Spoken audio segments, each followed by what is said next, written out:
भारत के संविधान में भी नागरिकों के समान अधिकार की बात कही गई है।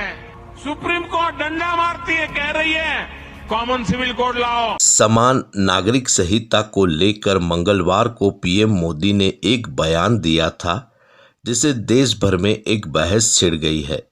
पीएम ने यूसीसी यानी यूनिफॉर्म सिविल कोड का विरोध करने वालों से सवाल किया था कि आखिर दोहरी व्यवस्था से देश कैसे चल सकता है। मोदी ने ये कहा था कि संविधान में भी सभी नागरिकों के लिए समान अधिकार का जिक्र किया गया है। ऐसे में बीजेपी ने तय किया है कि वो तुष्टीकरण और वोट बैंकिंग की राजनीति की बजाय संतुष्टीकरण के रास्ते पर चलेगी। मोदी जी के इस बयान के बाद विपक्षी दलों में हलचल मच गई है और यूसीसी का मुद्दा एक बार फिर से गर्म हो गया है। समान नागरिक संहिता यानी एक देश और एक कानून।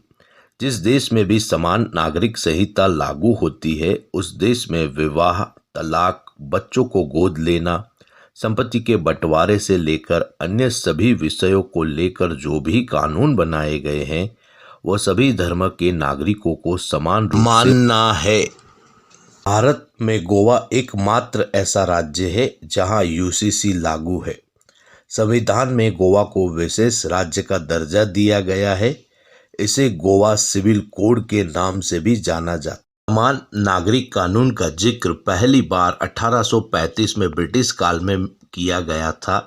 उस समय ब्रिटिश सरकार ने एक रिपोर्ट में कहा था कि अपराधों, सबूतों और ठेके जैसे मुद्दों पर समान कानून लागू करने की जरूरत है।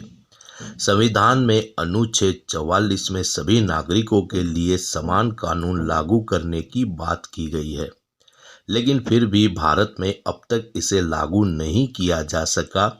इसका कारण भारतीय संस्कृति की विविधता है। यहाँ एक ही घर के सदस्य भी कई बार अलग अलग रिवाजों को मानते हैं। यहाँ सिख, जैन, बौद्ध, ईसाई और मुसलमान आदि तमाम धर्म के लोग अपने अलग अलग कानून रखते हैं। अगर यूसीसी लागू हो गया तो सबको एक जैसा कानून मानना होगा। ये मुद्दा एक सदी से भी ज़्यादा समय से राजनीतिक नेगेटिव और बहस का केंद्र बना हुआ है और भाजपा के लिए प्राथमिकता का एजेंडा रहा है। भाजपा 2014 में सरकार बनने से ही यूसीसी को संसद में कानून बनाने पर जोर दे रही है। 2024 का चुनाव आने से पहले इस मुद्दे ने एक बार फिर से जोर पकड़ लिया है। परिवार के एक सदस्य के लिए एक कानून हो, परिवार के दूसरे सदस्य के लिए दूसरा कानून हो। देखना ये है, क्या भारत भी एक समान कानूनों से सज्ज राष्ट्र बन पाएगा या ये बहस ऐसे ही जारी रहेगी।